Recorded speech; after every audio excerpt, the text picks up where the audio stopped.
I finally found the house. It needs a lot of work, but soon it will make a home. I buy old run-down homes and restore them, then sell them off for a profit, well, in most cases. Today, the home I have purchased at a bargain price will be my new home. I saw it in the paper a few weeks ago and I just had to have it. There was something about it that called to me. Upon contacting the owner, who on the phone seemed odd, agreed to meet on location. Seeing it up close sealed the deal. I made the purchase and at a bargain price. I know that wasn't the brightest move I've ever made. But the outside of the house is the design I want, and the pictures I saw online are enough for me. With over 6,000 square feet of living space, the high bay windows and pillars decorating the front of the home, I'm in love. The owner seemed a bit shocked that I wanted to purchase it without even looking inside. In fact, he asked that I explore it before deciding. I told him I was in a hurry, that the pictures were enough, and that I would take it as is. To be honest, I knew what I was getting. I didn't want anything I might see inside to change my mind. 30 days later, driving up to the house on my first day of officially owning it is surreal. In anticipation of the cold, I am wearing a heavy coat and dark blue jeans to fight the bite of the last days of winter that always seem to linger near the end of March. I can hear the wind blowing hard as I stare at the front of the house. I pull my hood up before stepping out of the warmth of my Honda Civic, drawing the strings to make sure it stays in place. I should have grabbed my gloves. Man, it's cold today. I lick my lips and blow on my freezing hands. As I approach the large double burgundy front doors, I reach to retrieve the house key from my pocket, only to find it's not there. I search all the pockets and come up with nothing. What the hell? I know I had that key when I left this morning. Before I can turn and head for my car, the door creaks open. Hello? I guess the previous owner must have forgotten to lock the door. I enter even though a chill runs down my spine while crossing the sill. Wow. I can't help but gasp at the sight. Solid oak floors are what I find under my booted feet. The pictures I had viewed before had shown marble tiles throughout. I guess the owner replaced them. Dust covers everything, yet shockingly not much, considering it's been empty for years. Beautiful. I can't believe he let this go for only 90 grand. As I walk into the foyer, 2 carved pillars framing the archway into the next area of the house grace my sight. How romantic. The curtainless windows give me a little light to see, but not enough. I grab my flashlight from my left coat pocket. Damn, it's dark. I should have had the power turned on before this little visit. Walking under the archway, the flashlight helps me see better, so I continue on. Ahead, I see a large spiral staircase that goes up 3 flights with a landing on the 2nd floor, shining my light upward. I make the first step, when a second chill runs down my spine. Milk. I suddenly look towards the sound of the voice I know I heard. Hello? I yell, waiting. I receive no answer. It was a soft, feminine voice. I'm sure of it. I shine my light every which way, yet I find no one. Must be my mind playing tricks on me. Making my way up the long spiral stairs, flashing my light all around, I find even in the dark, this house is breathtaking. Amazing designs of angelic carvings and antique paintings hang from every wall on my way up. Soon I find myself on the first landing. The long hall that's lined with floor-to-ceiling windows feels both ominous and inviting. On this level, I find silk cream-colored drapes that hang to the floor. I could tell they've been hanging for many years as they're dusty and yellowing. I continue down the long hall until I come to a green door. Turning the knob, I enter. I'm immediately met by a hail of dust. Coughing and waving my hand helps me to avoid inhaling the rest. My God, there's a window in here. I try to open it, but it won't budge. Damn. Giving up, I walk towards the old hearth and a single chair sitting near it.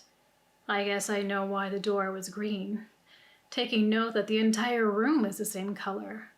The daylight streaming in from the window illuminates the room, but the rest is dark. Aiming my light around the walls, I spot another door on the other side of the hearth. I approach and attempt to turn the knob. Welcome.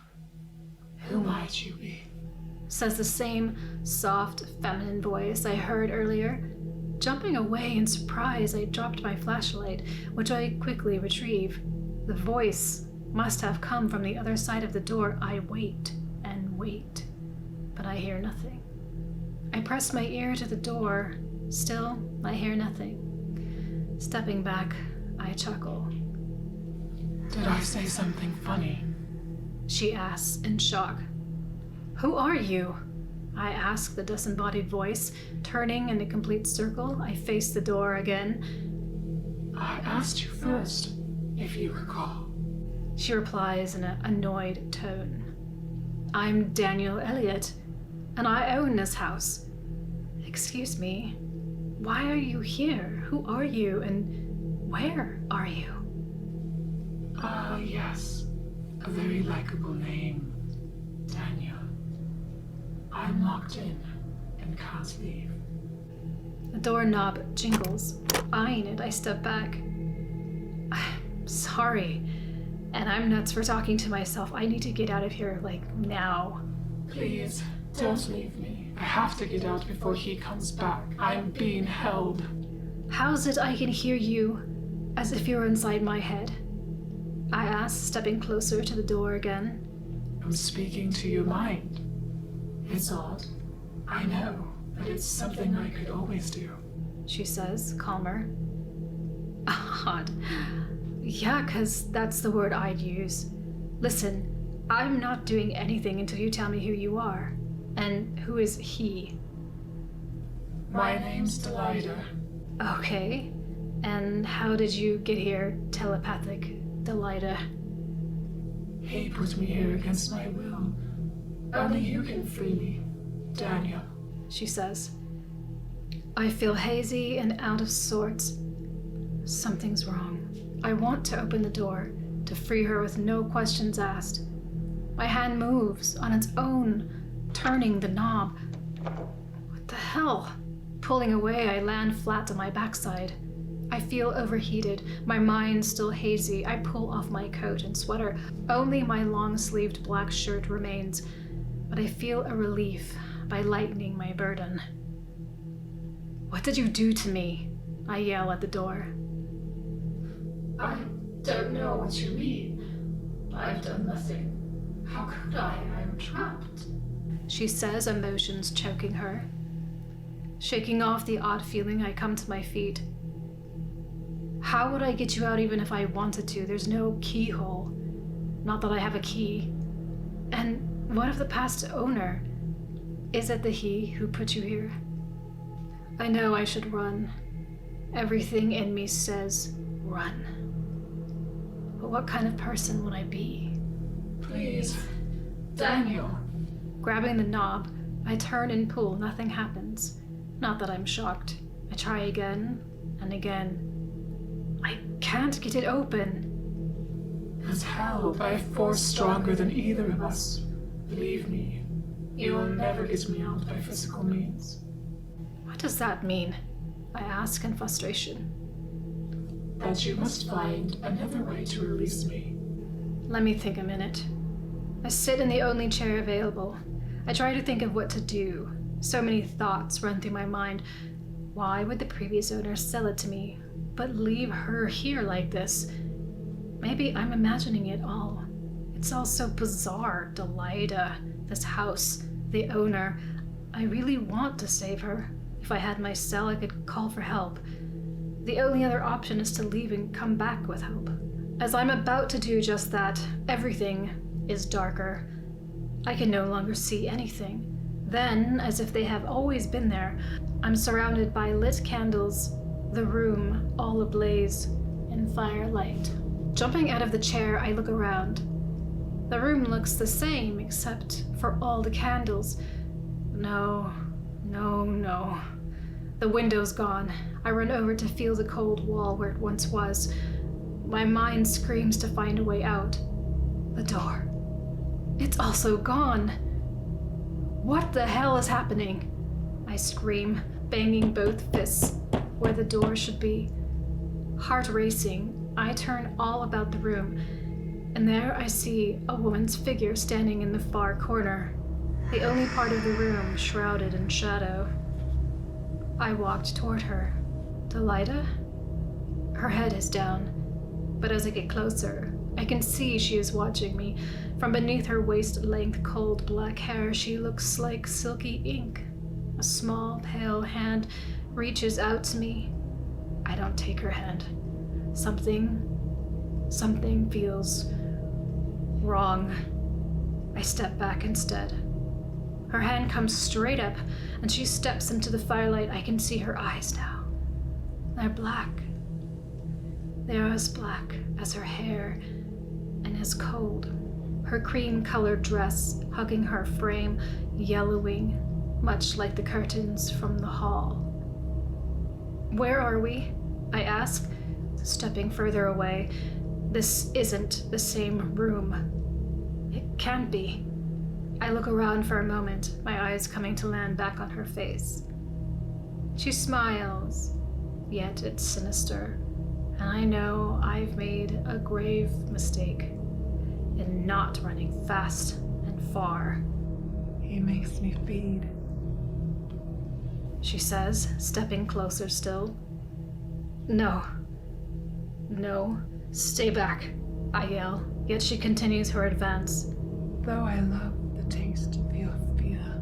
Her tongue darts out, quickly licking her lips, slowly, as if she can taste my fear on them. My father, you met him. He sold you this house, or at least that's what he made you to see. He's much like me, you know, making people see things. So, I can eat. She's so close now. I can no longer move. I can see the hunger in her eyes. I attempt to run but can't. I feel my feet encased in stone. She lays both hands on either side of my face, looking into my eyes. I can't look away no matter how hard I try. Please. Please. I was trying to help you. She laughs.